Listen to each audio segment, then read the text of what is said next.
आतंकवाद का एक ही मजहब है, वो है इस्लाम। इसमें जगह जगह लिखा हुआ है, अल्लाह खुद कहता है कि मैंने अपने नबियों को टेरर फैलाने के लिए भेजा है। अल्लाह खुद कहता है कि मैं खुद टेरर फैलाता हूँ। क्या आपने कभी सोचा है कि जिस धर्म के बारे में दुनिया कहती है कि वह हमेशा रहेगा, उसके अंत की शुरुआत हजारों साल पहले ही लिख दी गई थी, वो भी इस्लाम में नहीं, हिंदू ग्रंथों में।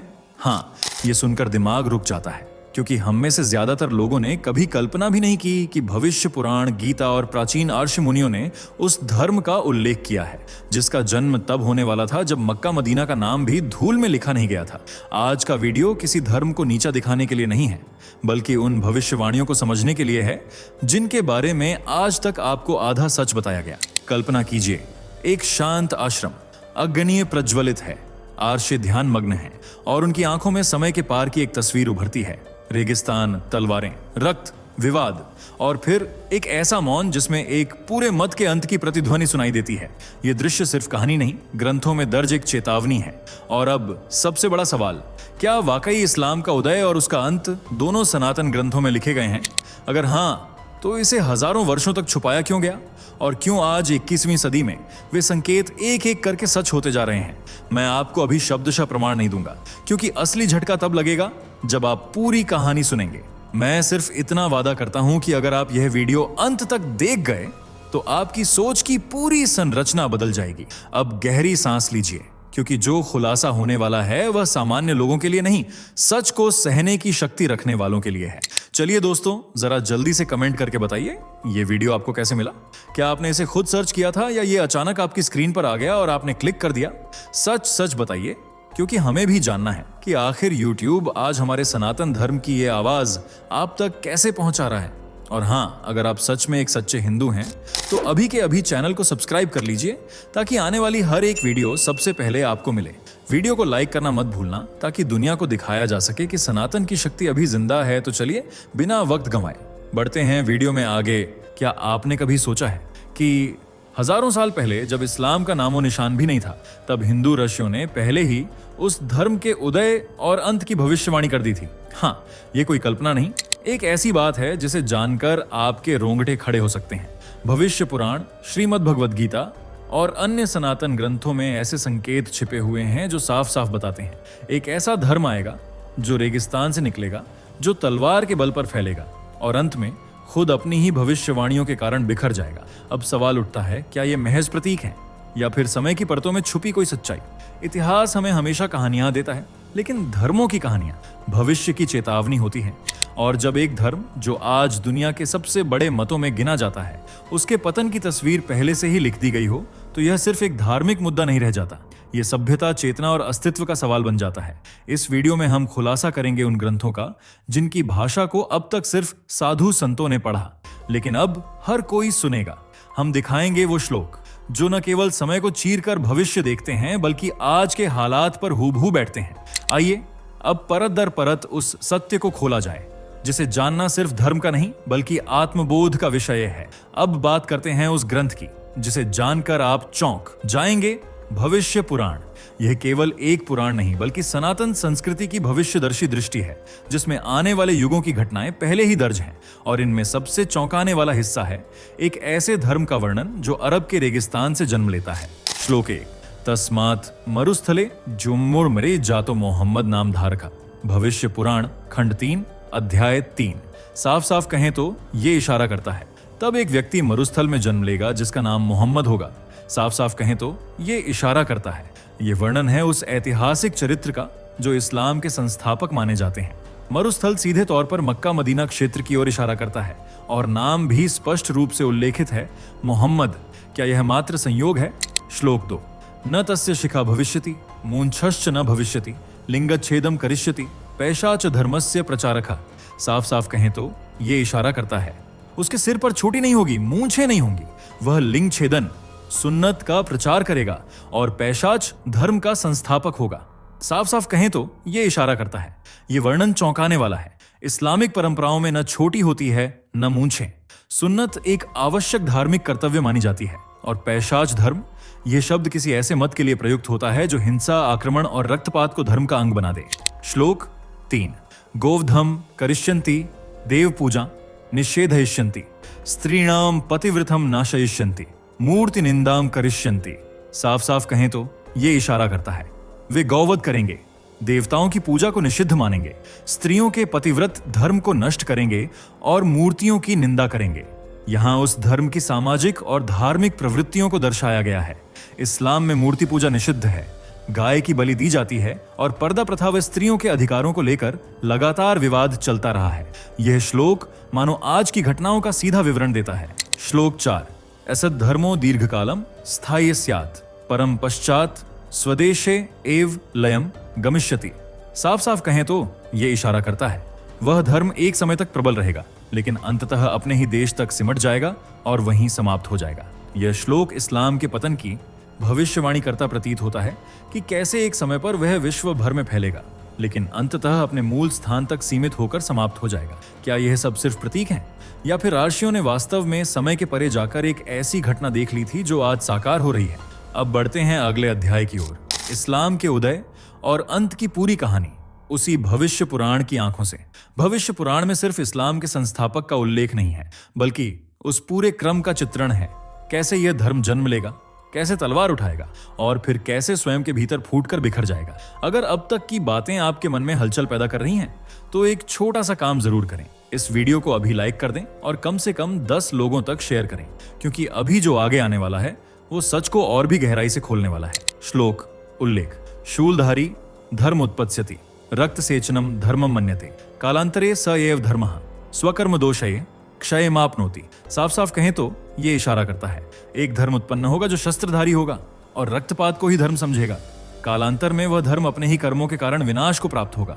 यह वर्णन पूरी तरह से इस्लाम के इतिहास से मेल खाता है। बद्र, उहुद, खैबर, यरमूक से लेकर आधुनिक जिहाद तक तलवार के साये में फैला यह मत अपने ही चरम पंथ के बोझ तले झुकता जा रहा है। श्लोक, सर्वदिशम व्याप्य स धर्मः अन्त्यपतिष्यति निजस्थले ध्वजम पतितम मन्यन्ते लोका धर्मस्य क्षलक्षणम।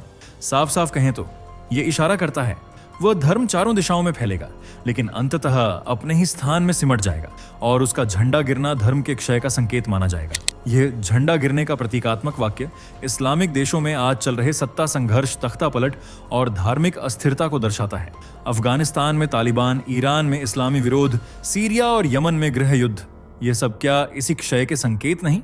श्वेत युग आरंभ का संकेत ततस्ततः कलियुगे मध्य में श्वेत योगस्य प्रादुर्भावः सत्यमेव विजयम लभते असत्य धर्मस्य पतनम स्यात्। साफ साफ कहें तो ये इशारा करता है कलियुग के मध्य में श्वेत युग का उदय होगा और सत्य की विजय होगी, जबकि असत्य पर आधारित धर्मों का पतन निश्चित है। श्वेत युग का यह वर्णन एक ऐसे युग की ओर संकेत करता है जहां केवल सत्य, शांति और धर्म की पुनः स्थापना होगी, और जो मत हिंसा, असहिष्णुता और आक्रमण पर आधारित है उसका लोप अपरिहार्य है। भविष्य पुराण की इन चेतावनियों को केवल धार्मिक दृष्टि से देखना एक भूल होगी। ये ग्रंथ हमें समय से पहले एक आईना दिखाते हैं ताकि जब घटनाएं घटें हम अंधे न रहें। अब चलिए देखते हैं श्रीमद् भगवद गीता, जो धर्म और अधर्म के संघर्ष की सबसे महान गाथा है।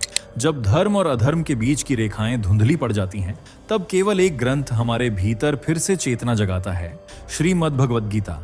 कुरुक्षेत्र के युद्ध में अर्जुन के संशय को मिटाते हुए श्री कृष्ण ने जो वचन कहे वे केवल अर्जुन के लिए नहीं थे, वे युगों युगों के लिए थे। यदा यदा हि धर्मस्य ग्लानिर्भवति भारत अभ्युत्थानम धर्मस्य तदात्मानं सृंजाम्यहम् बछू बाणमनक। भगवद गीता 4:7। साफ साफ कहें तो ये इशारा करता है हे भारत, जब जब धर्म की हानि और अधर्म की वृद्धि होती है तब तब मैं स्वयं अवतार लेता हूं। क्या यह केवल एक धार्मिक आश्वासन था या फिर भविष्य की एक निश्चित गूंज? आज जब हम दुनिया को देखें, इस्लामिक आक्रोश, आतंकवाद, शांति पर प्रहार, धार्मिक असहिष्णुता, क्या यह वह अधर्म नहीं है जिसकी श्री कृष्ण ने चेतावनी दी थी? श्रीमद् भगवद गीता अधर्म को केवल पाप या अपराध नहीं कहती, वह उसे एक ऐसी विचारधारा मानती है जो अन्याय को धर्म का रूप देती है, जो हिंसा को ईश्वर की आज्ञा मानती है। और जब ऐसा अधर्म फैलता है तब ईश्वर स्वयं उतरते हैं, न केवल अवतार के रूप में बल्कि एक महाजागृति के रूप में। अब यहीं से एक और गहरी बात उठती है, कल की अवतार। श्रीमद् भागवत महापुराण और अन्य ग्रंथों में कहा गया है कि कलियुग के अंत में भगवान विष्णु कल के रूप में अवतार लेंगे और अधर्म को नष्ट करेंगे। कल की नामना भविष्यति नृप श्रेष्ठ नंदना धर्म संस्थापनार्थये संसारस्य विनाशकृत जब अधर्म चरम पर होगा तब कल्कि उस असत्य धर्म का विनाश करेंगे और फिर से धर्म की स्थापना करेंगे। क्या आज की दुनिया उसी समय की ओर बढ़ रही है जब एक धर्म अपने ही अनुयायियों में फूट, आक्रमण और द्वेष फैलाए और उसका विस्तार केवल रक्त और तलवार से हो? तो शायद समय करीब है कल की जागरण का, धर्म के पुनः उत्थान का। अब हम आगे देखेंगे कैसे आज की घटनाएं बिल्कुल वैसी ही हैं जैसी भविष्यवाणी में दर्ज थीं। क्या ये मात्र संयोग हैं या समय का सच?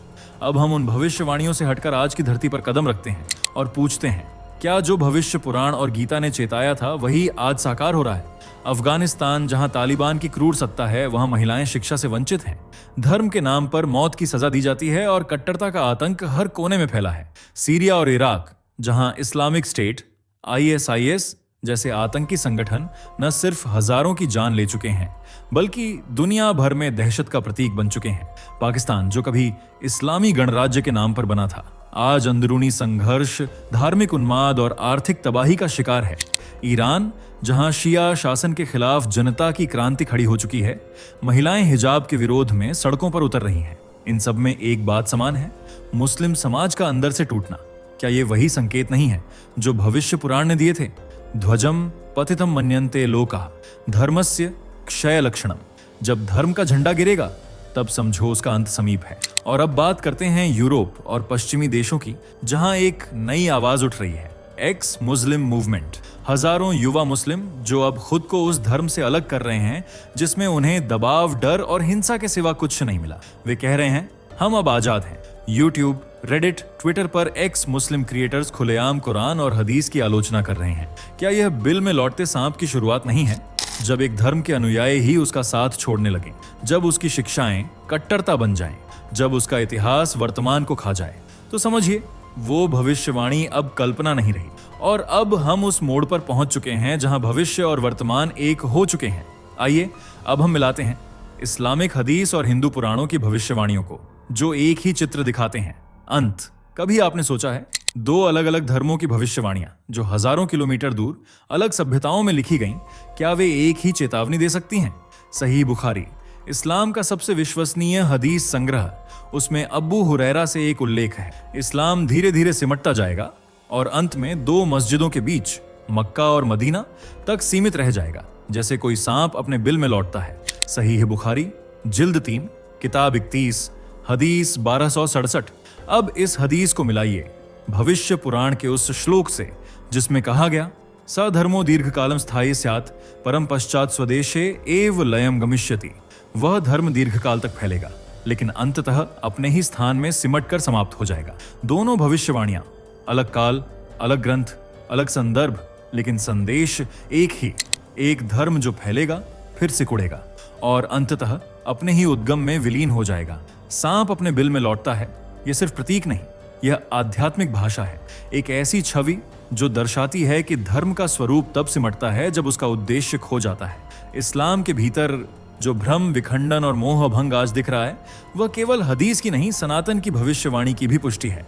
और जब दो विरोधी धारणाएं एक ही बिंदु पर मिल जाएं, दास स्विंग, तो समझिए वहां सत्य की गूंज है।